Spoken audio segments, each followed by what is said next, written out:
coming up on The World Today. Brazil's President Jair Bolsonaro is set to be facing the biggest crisis of his presidency. A number of cabinet members resigned amid the country's highest toll of coronavirus infections. The WHO team investigating the origin of the coronavirus offences reports against media. Plus, an Italian Navy officer is arrested after being caught in the act of handling secret documents to a Russian military official.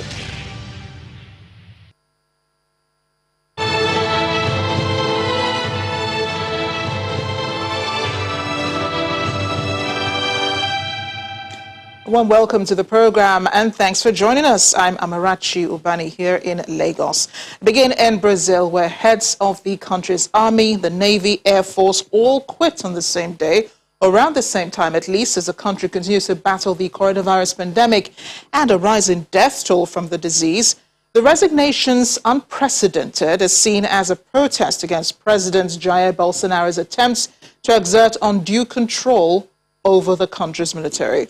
Interestingly, the president's popularity has plummeted over his handling of the pandemic, with 43% of Brazilians blaming the president for the COVID crisis. Nearly 314,000 people have died so far, with a new daily record of 3,780 on Tuesday. The president has never supported lockdown, saying the damage to the economy would be worse than the effects of the coronavirus itself. He's also asked Brazilians to stop whining about the situation.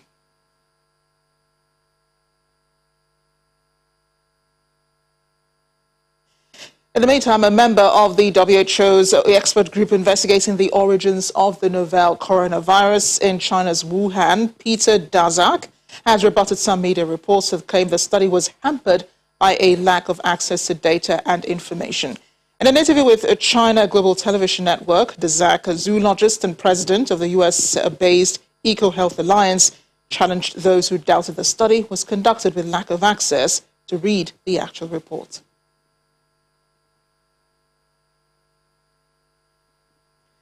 The U.S. police has arrested a man suspected of attacking an Asian American woman in New York City, kicking her repeatedly in the stomach as witnesses appeared to only watch.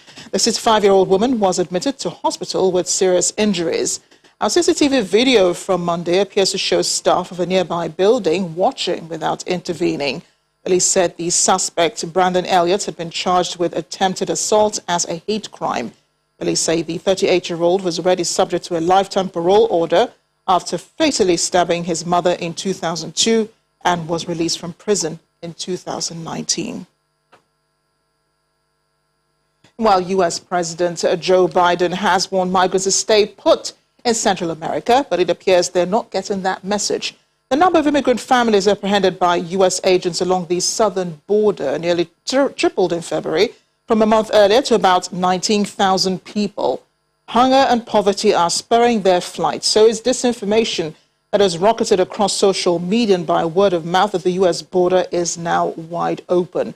Since January, the State Department has placed more than 28,000 radio ads in Spanish, Portuguese, and 6 indigenous Mayan languages on 133 stations in Guatemala, Honduras, El Salvador, and in Brazil, and worked with Facebook and Instagram to create advertisements discouraging migration, according to the State Department. Now, numerous migrants have told stories of how they endured tribulations and sufferings in their journey or after their arrival in the United States and remain trapped in dire situation of despair, as well as mental and physical tortures.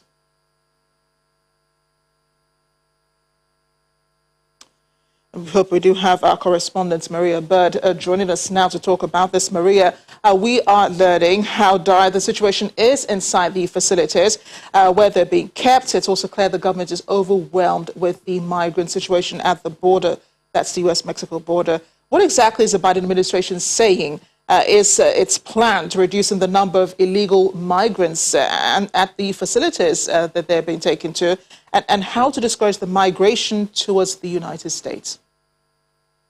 So the president has been very vocal on this issue, especially over the last few weeks, knowing that we are having an increase. But he's also been very clear to state that even in the previous administration, there was an increase in migration to the borders. And so we're seeing, yes, a elevated increase, and not, I think, what was expected this early in his administration, but there has been an increase each and every year. So this is not just due to the new administration being in place that we're seeing an increase in the migration to the border. But what they are looking to do is obviously trying to find places for these migrant individuals to be held until they are either able to securely place them in the U.S. if they have individuals that are going to be sponsoring them here, or finding them ways back home. And so this is an issue that I think has had great attention over the last few days, just due to the fact that the pandemic, we are really trying to work on reducing the number of COVID-19 cases in the U.S. And there's very little they're doing to ensure the social distancing and also mask wearing, and the number of children that are actually at the border, that spaces need to be found for them as well. Yeah, and that's quite troubling, and it's a major problem. We understand a new video has been released of the true condition inside those facilities. Finally, the Biden administration allowed reporters in to actually see for themselves. Talk about what they could have seen in there. Well, what's being shown in these videos is these plastic, kind of like cubbyhole areas where the children, young people, are being held to try to provide some separation. You're also seeing playpen areas for children to play in during the day, but they're also sleeping in those areas. One of the facilities in Texas is actually meant for a couple hundred people to be in under the COVID-19 pandemic protocols, but there are actually a couple thousand individuals in this location. So clearly space is an issue. They're working right now across the country to ensure that they are able to find other facilities for the children. The children, I think, are at the highest level of focus at this time, due to the fact that they cannot turn around children at the border due to the fact that they're underage. And so many of them that are coming unaccompanied, I know there are others coming accompanied, but many are coming unaccompanied as well. Yeah, and I do remember the previous administration, talking about the Trump administration, did try to get leaders of neighboring countries. Remember, he talked about Mexico actually paying for the wall. He tried to get them to bear some responsibility in the crisis at the border. But where is the Biden administration on that? Well, the Biden administration has been working with those countries at the border, but it's more about trying to find ways to ensure safety and security for individuals that are coming as refugees, that are coming here stating that they have been in situations that obviously are inhumane. And so due to some of the humanitarian rights issues that exist, that's really what the president is focusing on with those neighboring countries where individuals are leaving their home countries and coming toward the border to try to find refuge in the U.S. So that is the focal point at this time, and obviously trying to provide support for COVID-19 vaccinations, so that obviously those who do come into the U.S. potentially they could also be vaccinated, which obviously would then allow for a little bit of the easing of some of the protocols as we begin to increase the herd immunity across the country, but also across the world as well. Maria, thanks again for bringing us up to speed, and do stay safe in Washington. Thank you for having me. A drug maker, Pfizer, is saying its research has shown the BioNTech COVID-19 vaccine is 100% effective in children aged 12 to 15 years and gives a strong immune response. The vaccine was tested on 2,260 adolescents, half of whom were given the vaccine and the other half a dummy jab. There were 18 cases of COVID-19 in the dummy group and none in the vaccine group, which is how the 100% figure is calculated. It also says children's risk of becoming ill or dying with COVID is tiny. Here's what else is happening around the world in our global update.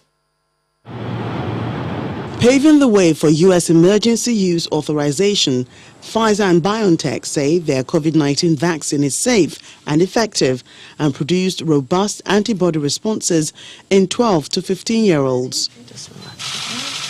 Pfizer hopes that vaccinations of the group can begin before the next school year. The vaccine is already authorized for use in people starting at age 16. The World Health Organization says Chinese vaccine makers Sinopharm and Sinovac have presented data on their COVID-19 vaccines, indicating levels of efficacy that would be compatible with those required by the WHO. The WHO Strategic Advisory Group of experts says it hopes to issue recommendations on those vaccines by the end of April. Australia has missed its target for coronavirus vaccinations, with only around 670,000 people having received the jab. Australia's initial target was to vaccinate 4 million people by the end of March.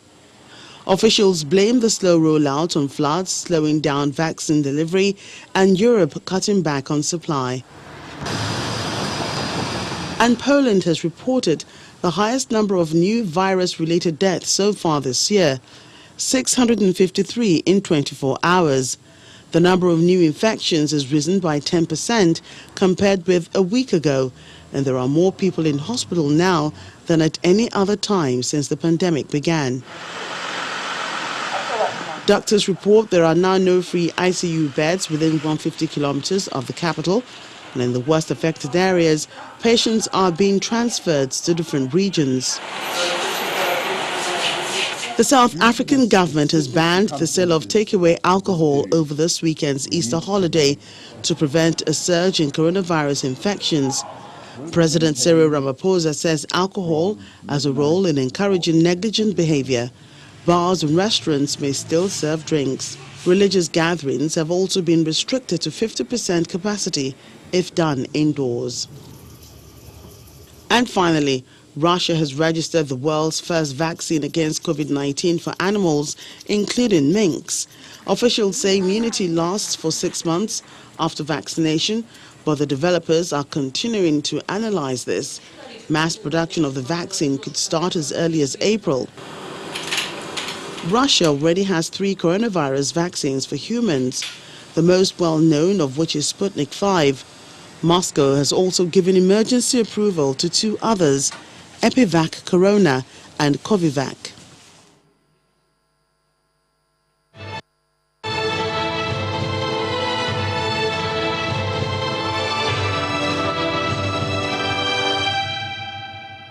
We'll stay a bit more in Russia as the government says it hopes to keep relations with Italy positive and constructive after Italy expelled 2 Russian diplomats earlier today.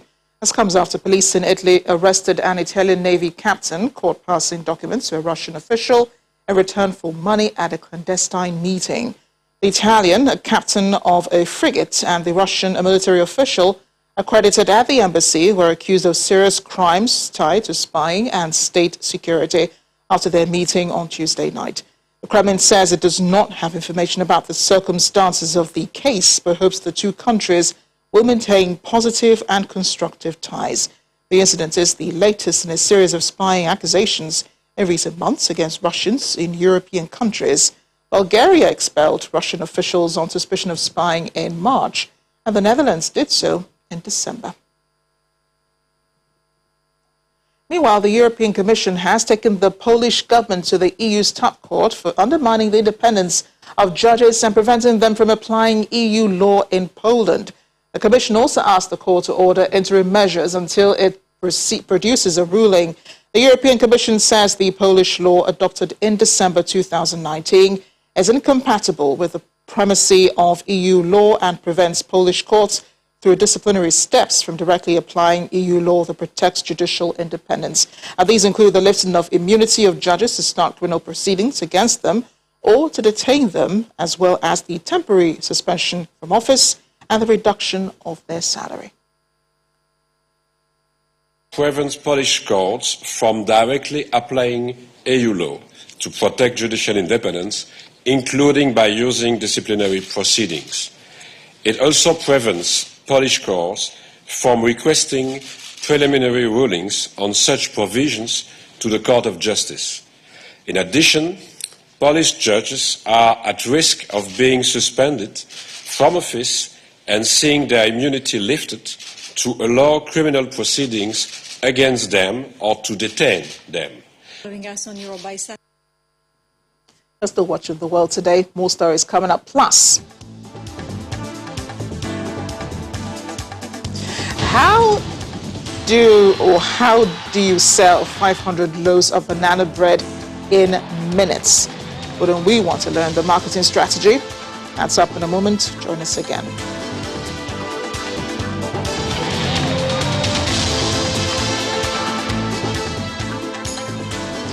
Welcome back to The World Today. Our top story, just recapping, Brazil, the heads of the country's Army, Navy and Air Force all quit around the same time this week as the country continues to battle the coronavirus pandemic and a rising death toll from the disease.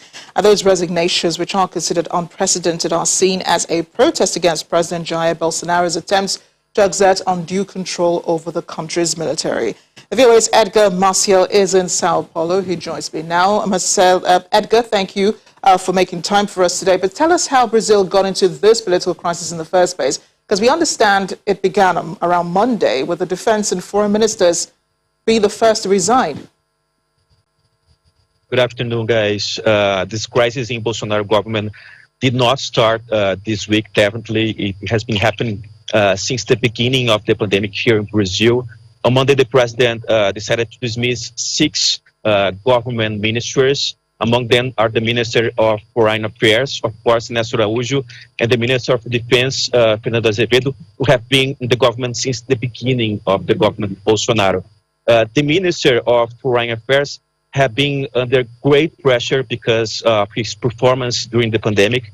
Ernesto Araújo ended up damaging the image of Brazil with United States and China, which is the main exporter of medicines to Brazil, which calls, for example, the home country to delay vaccination due to the lack of supplies.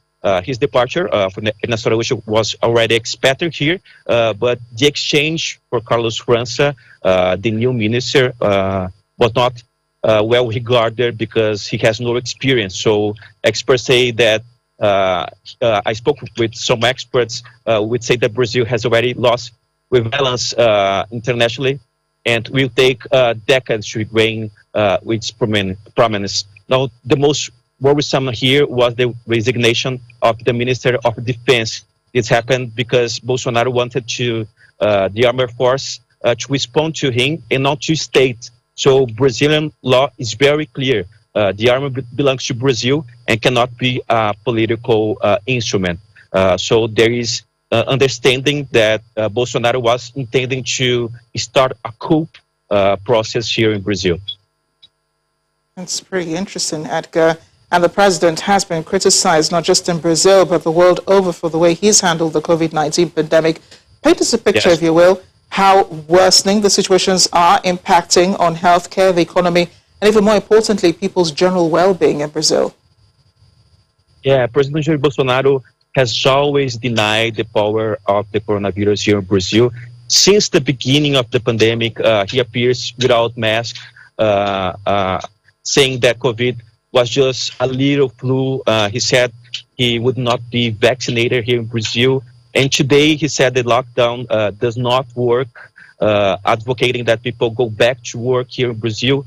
The worst moment of the pandemic that we face it right now. Brazil yesterday broke a record, nearly 4,000 deaths in just 24 hours.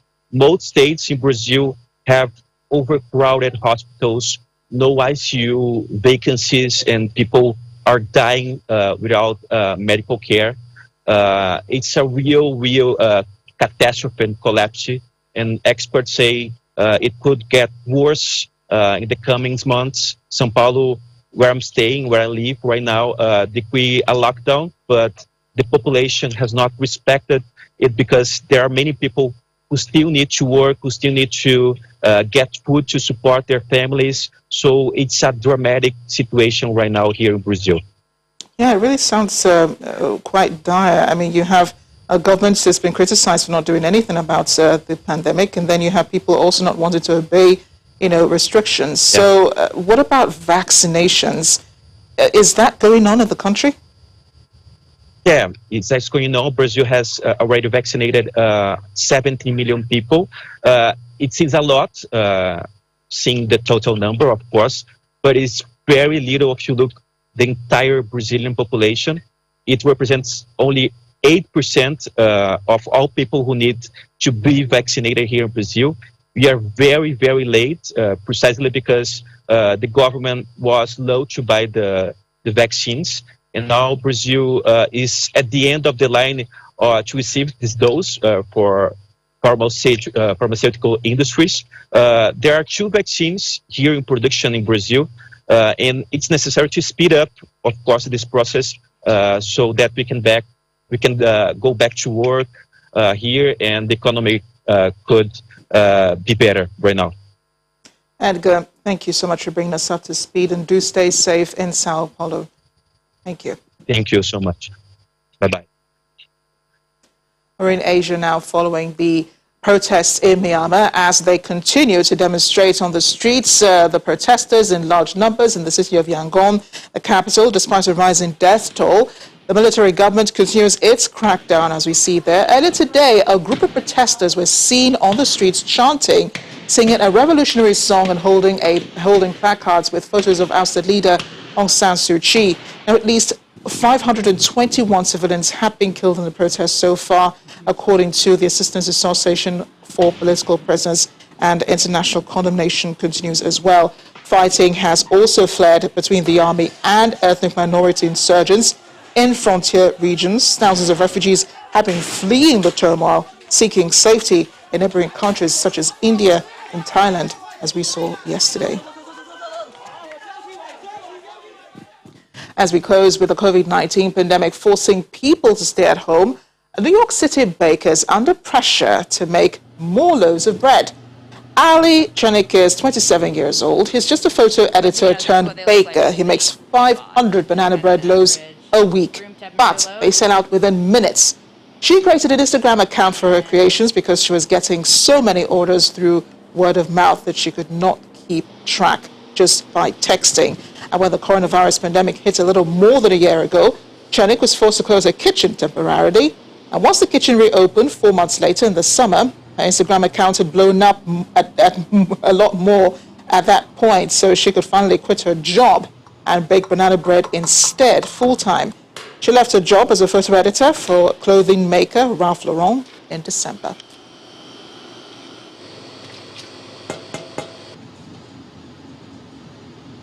There are some things I am not going to show you guys because it's a secret.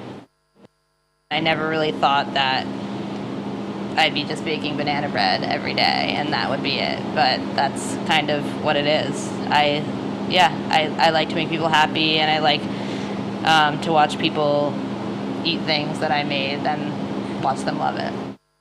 It's very homey and it tastes very homemade, and you know, I just hope it reminds them of being cozy and happy. Everyone would freak out and be like, this is the best, can I have the recipe? And because I always thought I was going to start a business with it, I kind of said, no, I don't want to give them it, I'll just make them one. So that's kind of how it all started. I started to make it for my friends and friends of friends, and then I made an Instagram for it because I was getting so many orders that I couldn't really keep track anymore just through texting. And then the Instagram is kind of what blew it up, and I started to just get so many orders. And then I was in a Brooklyn market December 2019 to kind of test out the waters with people who I didn't know, and it was insane. It sold out. It was great, and that's kind of when I started to take it a little bit more seriously. It's so good. Yes. It's so good. Thanks, Grandma. Right, it tastes so good and it does look really good. Did you hear these secret ingredients? It's homely. It tastes homemade.